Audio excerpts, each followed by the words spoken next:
For all the focus on which 10 Republicans will make the primetime Fox debate in Cleveland this Thursday, the tone will be set by the questioners, Megyn Kelly, Bret Baier, and Chris Wallace, a team that has worked the debate circuit before.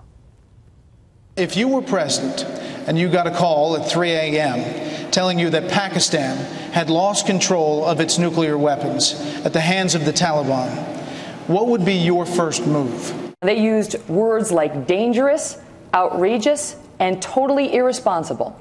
Are they wrong? Are you suggesting that heroin and prostitution are an exercise of liberty?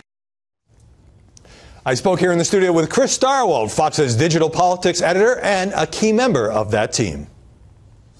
Chris Stirewalt, welcome. Great to be here, as always. You've been to this rodeo before. How do you and Megyn Kelly and Bret Baier and Chris Wallace go about formulating your questions, knowing the candidates are going to try to pivot to their talking points? Well, the first thing is we have a secret weapon, and that is Bill Salmon, who is the best at not only team cohesion and keeping everybody on point about what the point is, but in crafting the questions. Washington Bureau Chief. Absolutely. He's a managing editor and a great mind and a great journalist, and so that is a big help.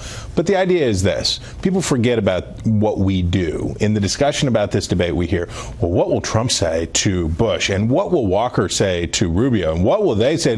They're forgetting what this is. And if you go back and look at what we did, and you remember, you covered it, what we did in 2012, we have built some diabolically tough questions that are difficult to answer.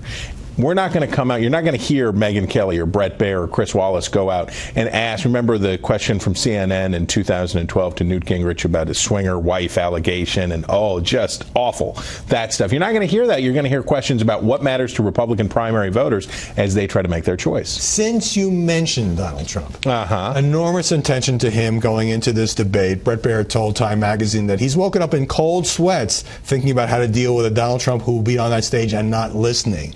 Is this in danger of becoming the Trump show? Well, no, because that's why there's a system. The system is the candidates have a minute to answer the questions. They have 30 seconds to rebut, roughly speaking. But obviously, this is our telecast, so we'll do with our telecast what's necessary. I am not worried about Donald Trump now. I am not concerned that he is going to do something reckless. I take him at his word, in fact. Maybe you want him to dominate the debate because it'll be better for ratings and better for the whole buzz thing. Do you know the great thing about being a nerd is I don't have to worry about all that other stuff. And it turns out Fox News is a pretty profitable enterprise, whatever Donald Trump does. All right. There's been enormous attention and some criticism to Fox using national polling averages to limit the primetime debate, not the first one, to the top 10. But isn't even having 10 people on a stage going to be somewhat unwieldy for a debate that's a television show in terms of how much time everybody can get? Well, sure. Obviously, 10 is more than 8, 8 is more than 4, 4 is more than 2, and you end up with 2 next year. You end up in 2 next fall as the people choose between the candidates of 2 parties. But is it more of a challenge now? Well, of course it's more a challenge to do 10 than it is to do with 8. But I would say this. We've heard a lot of complaints. We've heard a lot of suggestions, some of them offered constructively.